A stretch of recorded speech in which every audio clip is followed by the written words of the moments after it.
Welcome to Essential Dynamics. I'm your host, Derek Hudson. Today I've got my colleague Dave Kane with me. Dave, how are you? I'm doing great. Happy September. It's pretty awesome that it feels like summer and it says September on the calendar here in the Great White North.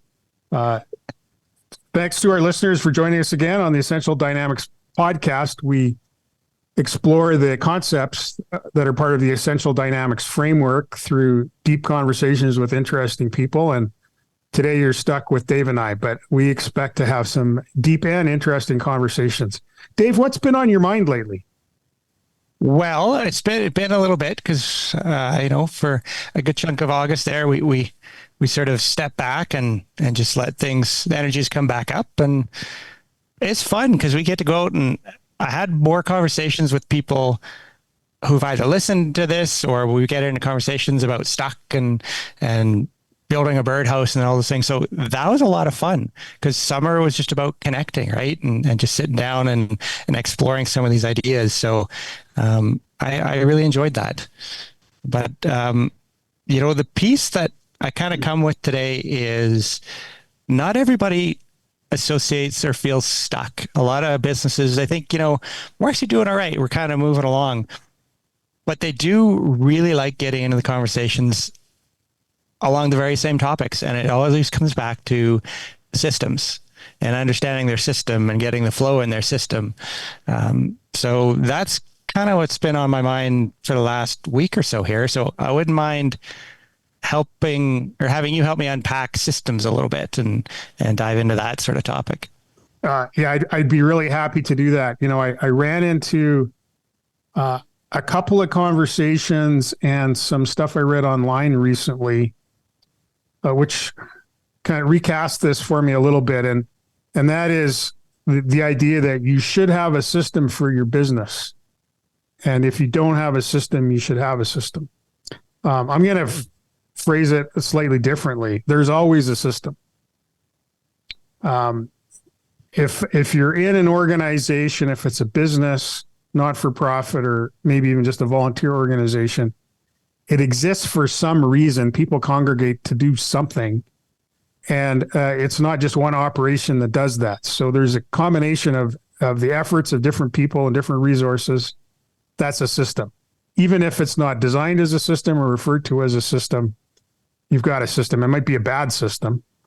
It might be a system that doesn't work very well, but you've got a system. And the reason I think that's important is because if your system isn't working, then you have a systems problem. And if you have a systems problem, there are some ways to approach it that will be effective and some ways that won't be effective. Okay, so before we get into the fixing it, let's kind of work on what do you mean by a system? Because you're right. I mean, every organization functions, right? They get their stuff done.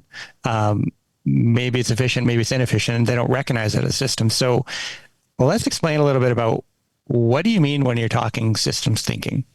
Yeah, and this is the great part about us being outsiders in a sense.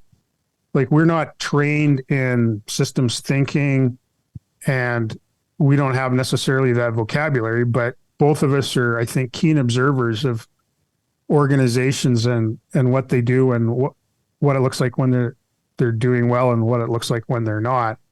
And so from all that, I can look at systems in a few very, very simple ways that I don't think they're oversimplified. I think they're just useful to start with. One of them is this just idea of creating something. And so you've got the model, which is input, process, output. And you take a resource of some kind, something's to start with, do some stuff, and at the end, the thing that you have is different from the thing that started. And that's one way to look at a system. And of course, then that creates some questions about what output are you trying to make compared to what you do make, and what's the process that you use to get there, and who's working in the process. So that presents us the opportunity to talk about the essential dynamics model. But before we jump into that, just what's your reaction to that oversimplification, Dave?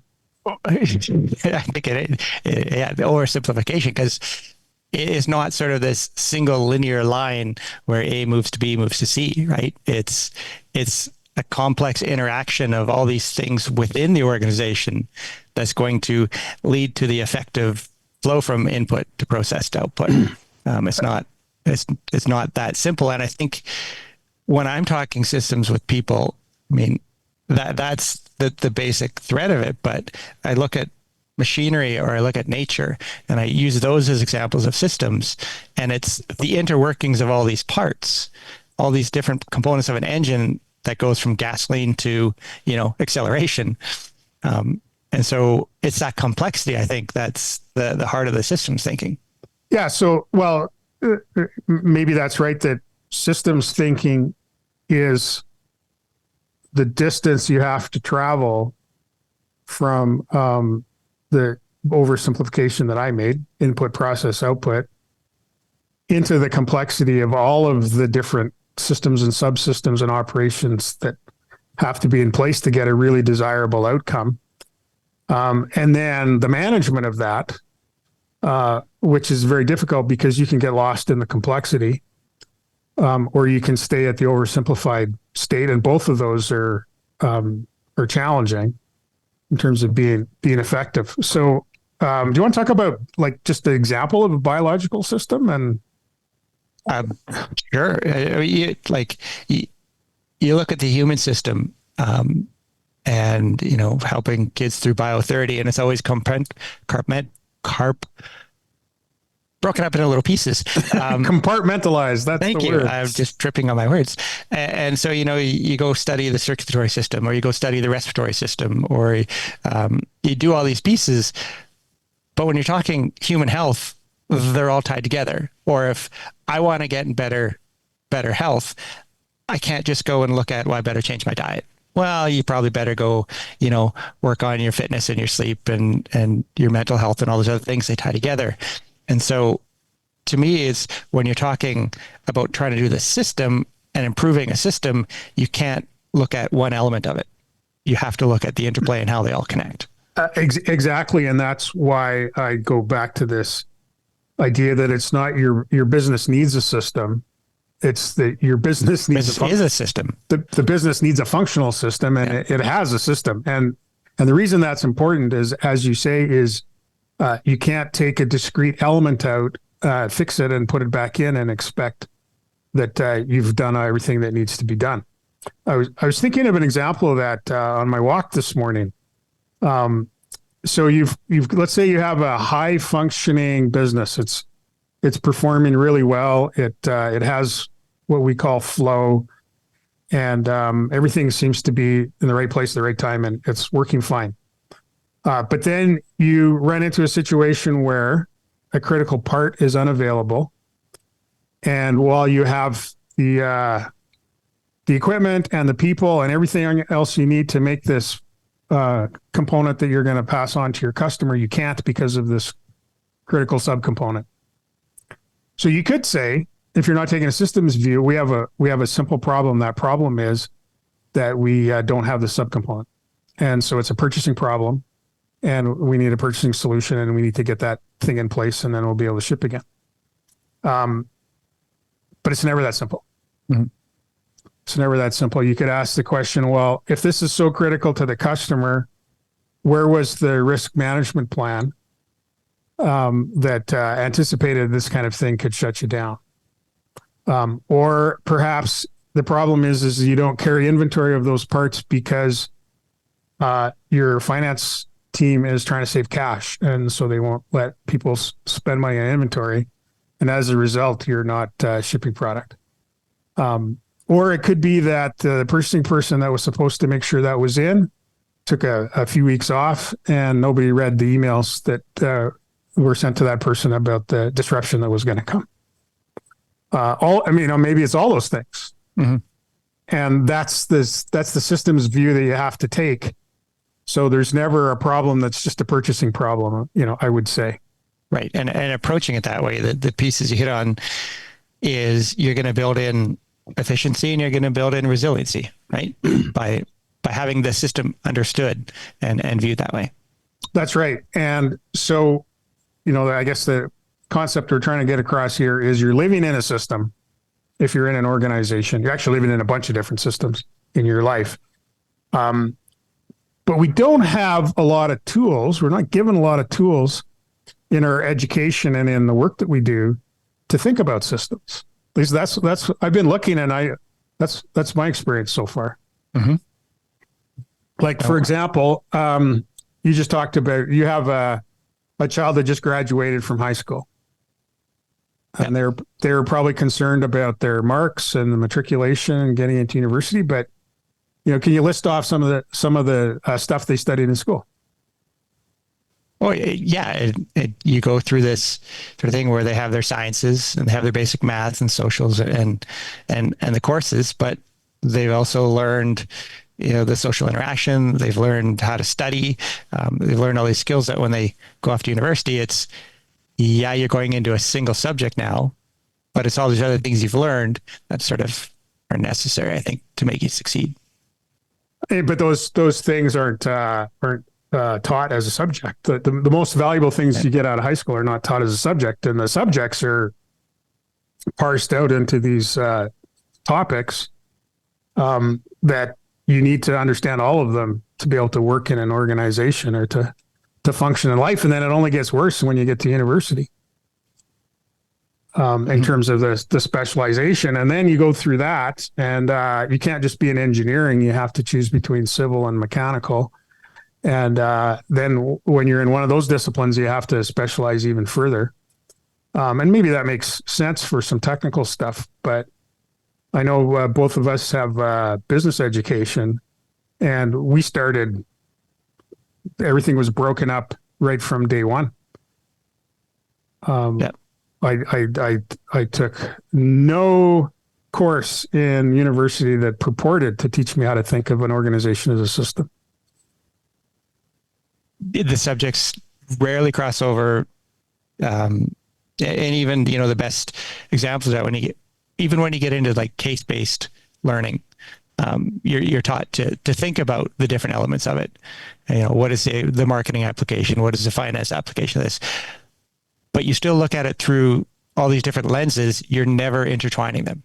You're never looking at how they impact each other in sort of that interrelated way. So I was wondering today, as I was thinking about my sort of chosen path in my career at this point in my life, and wondering, how I got here from having an accounting major in university and then getting my CA designation. And one thing I can say about accounting and financial reporting is that is one system that touches all parts of the organization. And it's only one way to look at it. And some of my colleagues think it's real. But the one thing that a balance sheet does is it accumulates all the financial impacts over time for the whole organization in one place. Mm-hmm.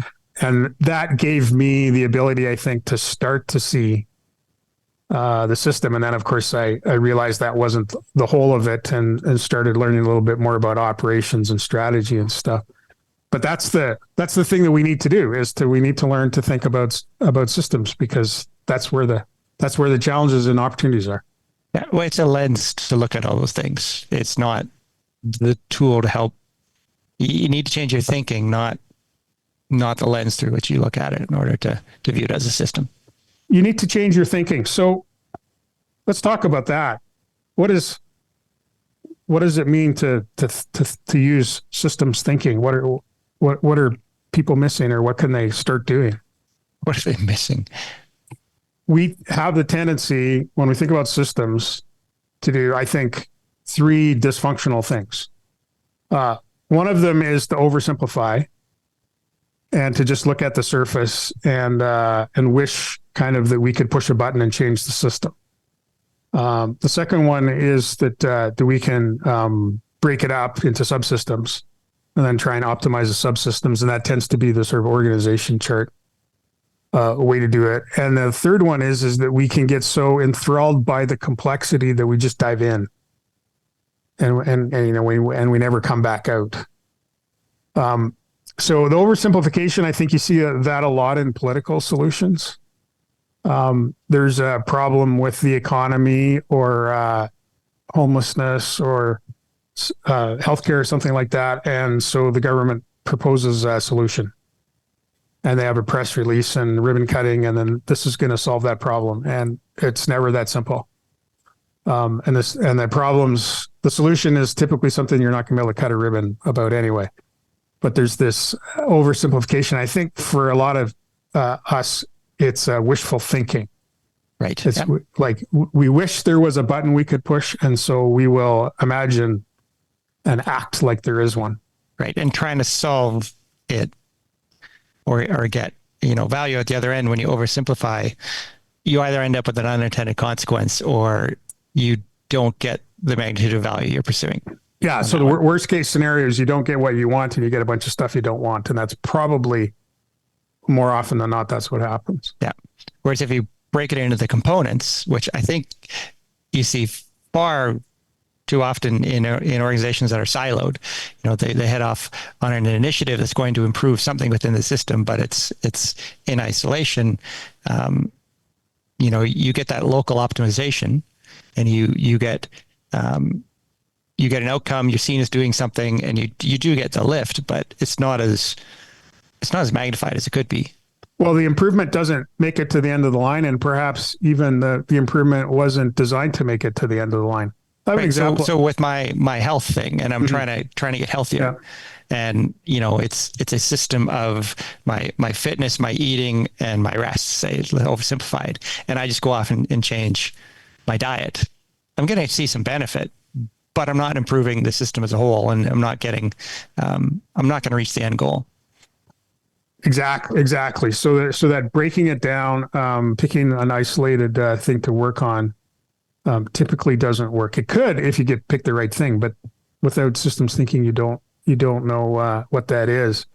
What about overcomplicating, diving into the complexity? What's an example of that one?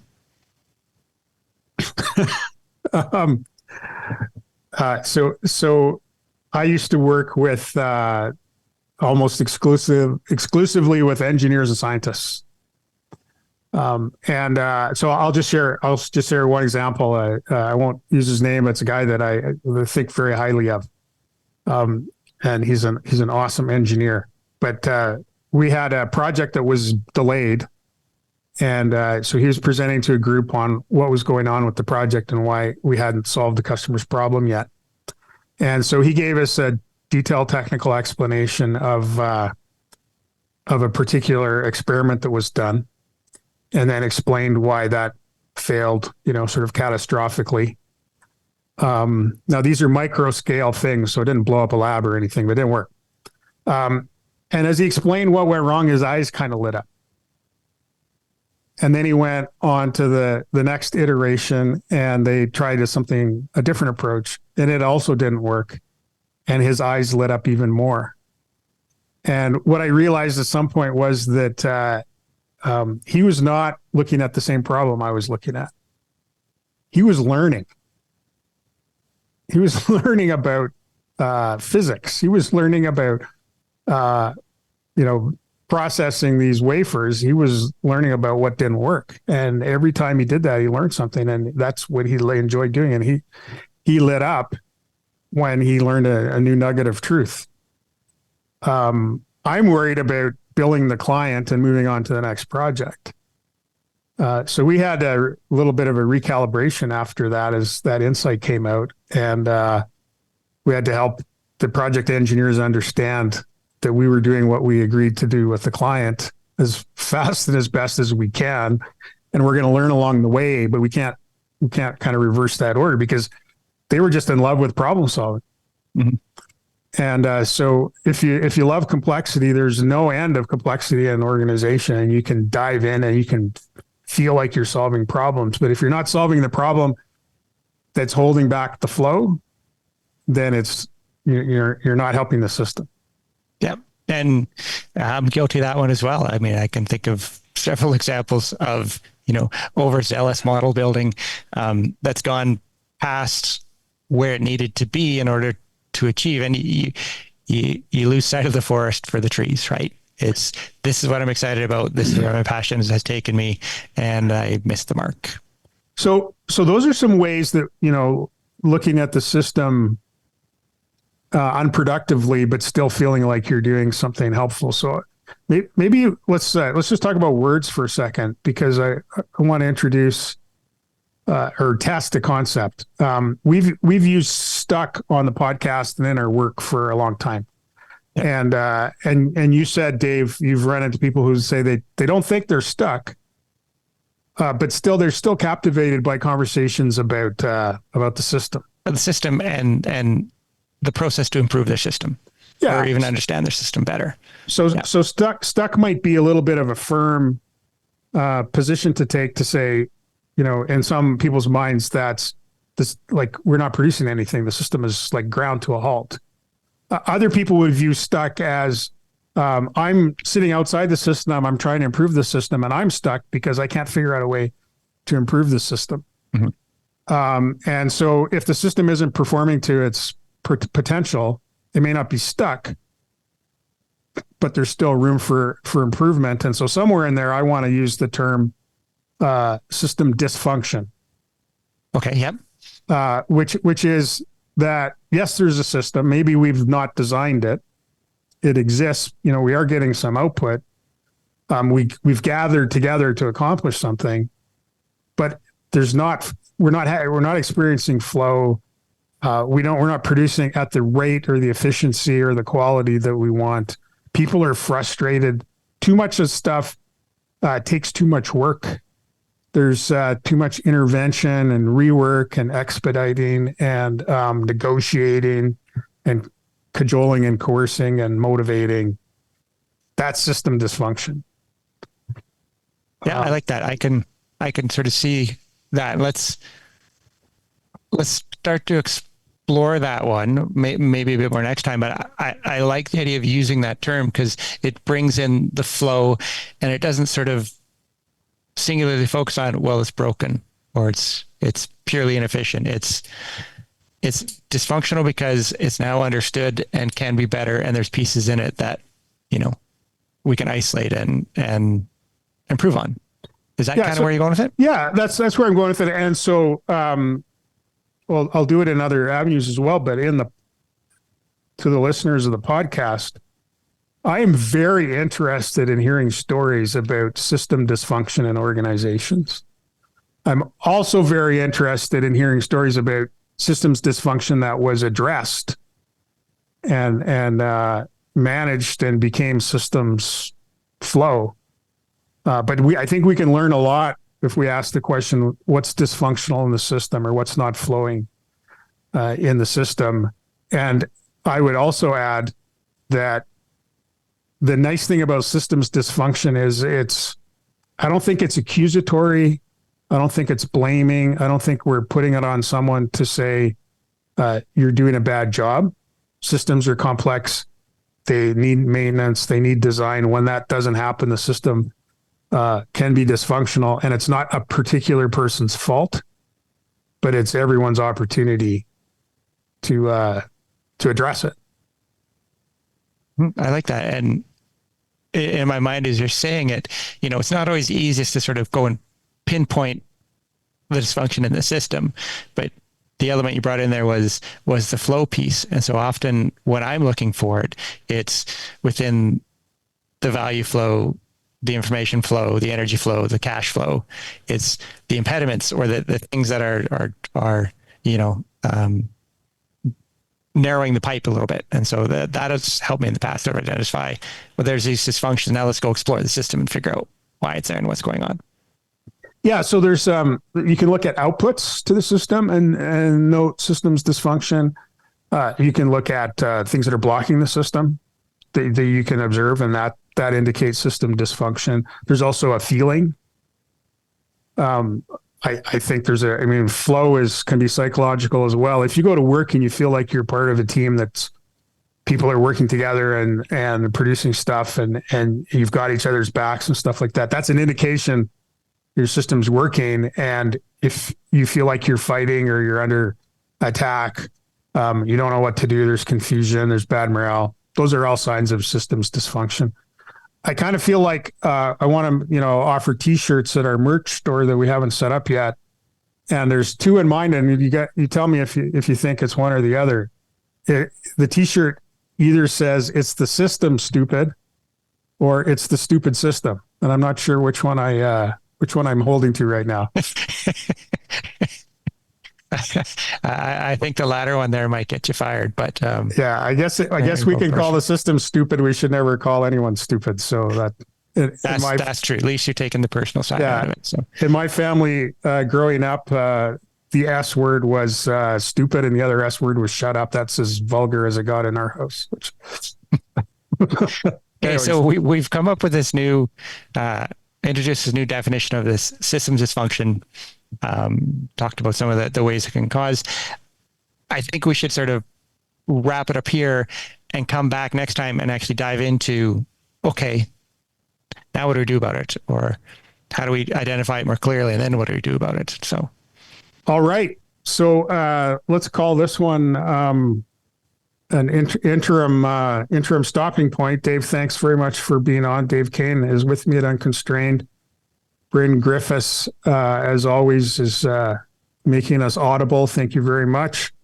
I'm Derek Hudson, and apologies for using the S word on the show today. And until next time, consider your quest.